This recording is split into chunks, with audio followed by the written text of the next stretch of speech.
Going back to an ex is almost never a good idea, but in Kate and William's case, their 2007 two-month breakup actually healed their relationship. How did that happen and what can you learn from it? Welcome back, my body language buddies. My name is Jesus Enrique Rosas and I'm the body language guy.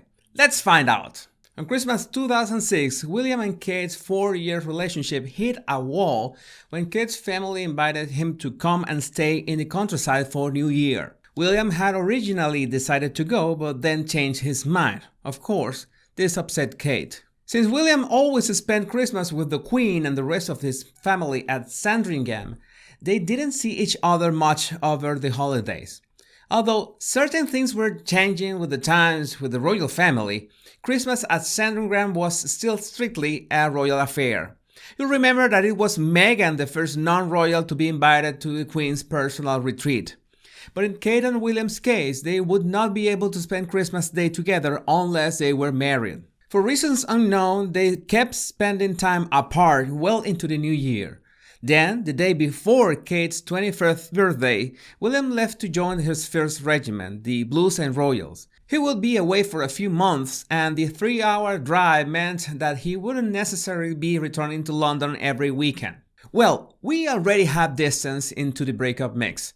But of course, Kate knew beforehand about William's duties, so this would not be enough to call it quits. But just before Kate's birthday, Diana's former private secretary, Patrick Jepson, wrote a feature for The Spectator called The Next People's Princess about how Kate will be a glamorous and much-needed addition to the royal family. Because you know, it's normal to talk about people as additions, as in, you want fries with that? Absolutely. Well, when Kate went to work on the morning of her birthday, there were more aggressive paparazzi than ever before. Interest in Kate had turned into harassment, and the following day, William requested that his press secretary release a statement, reading, "He wants more than anything for it to..." Oh no, wait, I'm not reading that. Spoiler warning, the paparazzi didn't care at all. The following month, William gave Kate a nice pre-Valentine's present, but gifts aside, if a couple isn't spending any time together, then you can expect that some cracks will start to show. They were also still young and both figuring out what they wanted from life, but Kate felt like she had less of a say in the relationship and their future. She had her job at the fashion chain Jigsaw, but she wasn't sure it was what she wanted to do long term. Alright, William had to fulfill his duties, that was his destiny, but where did that leave her? She wasn't sure which direction she would like to take. If they ended up getting married, she would be required to jump fully into royal life, and this would take time and preparation, as everyone knows. Additionally, William didn't seem to be in any rush to head back to London on weekends. Instead, he started spending a lot of time with the rest of his barracks comrades, going out drinking and dancing. Now we have distance, we have uncertainty, we have personal and professional interests into the breakup mix.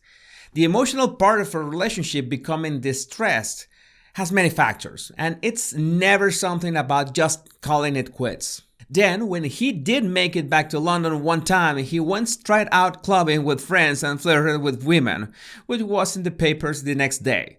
So Kate understandably grew increasingly fed up and felt William's behavior was disrespectful.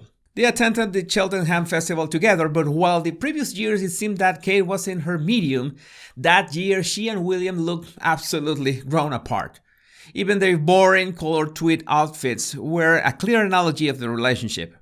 A few days later, William was back in his barracks and went out to nervy nightclubs. He was usually moderate, but now he was getting drunk and jumping face first into women.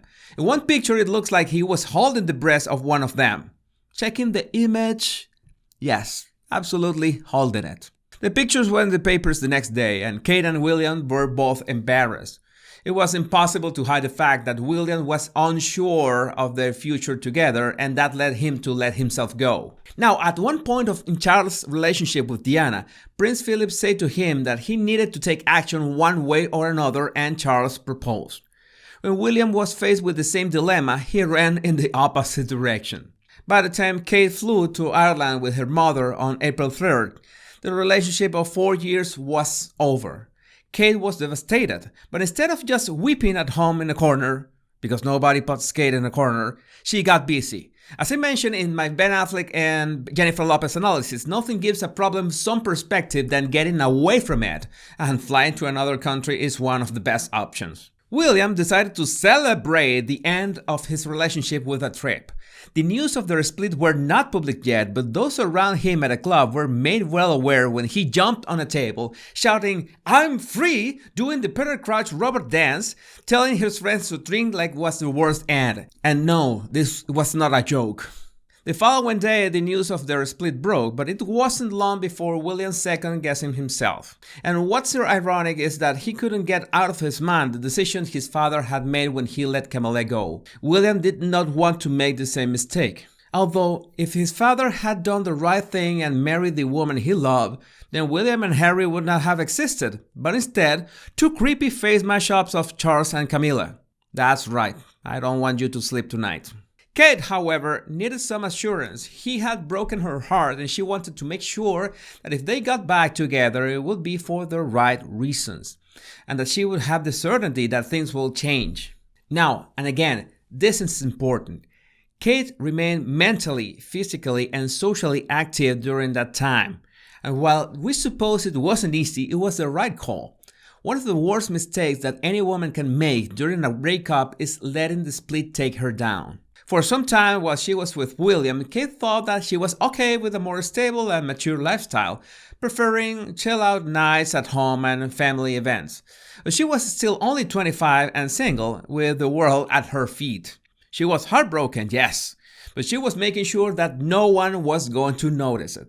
There were many nights out to hot spots where she had been a regular with William. Together with her sister Pippa, she made sure to leave the blues behind, and she even went to a party to promote the film Rabbit Fever, which was about women obsessed with the famous personal device. Kate was going everywhere she could in her social circles, but inside, she was still broken.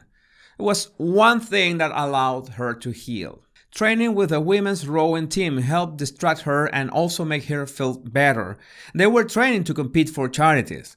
According to one of her fellow rowers, Kate was really down and the training became her therapy. Kate had always put William first, and she said this was a chance to do something for herself. And she very quickly proved herself, and it really helped her put things in perspective. I think this part of her life is analogous with Harry going to the military, a place where there are no titles, nobody cares who are your parents, and everyone must support each other.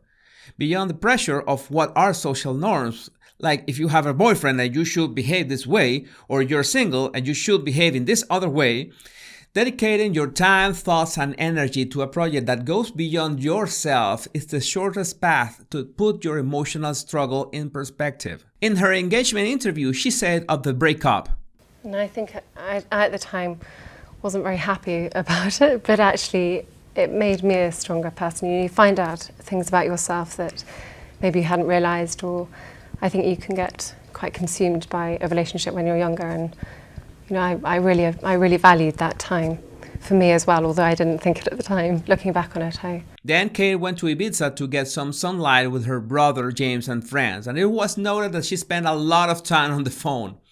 As for William, he realized that he had messed everything up. What he really wanted was beside him all along. At the end of May, they secretly met up at a pub close to Highgrove where William told her he wanted to get back together. But Kate knew better and didn't want to rush anything. She had been badly hurt and told William she needed some time.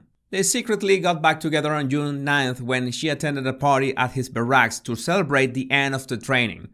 The theme was freaking naughty, and William was the naughty policeman while Kate was dressed as a naughty nurse. I could Photoshop and full body, but just use your imagination. I don't want this video taken down. Sometimes spending time apart from someone just proves how much they mean to you.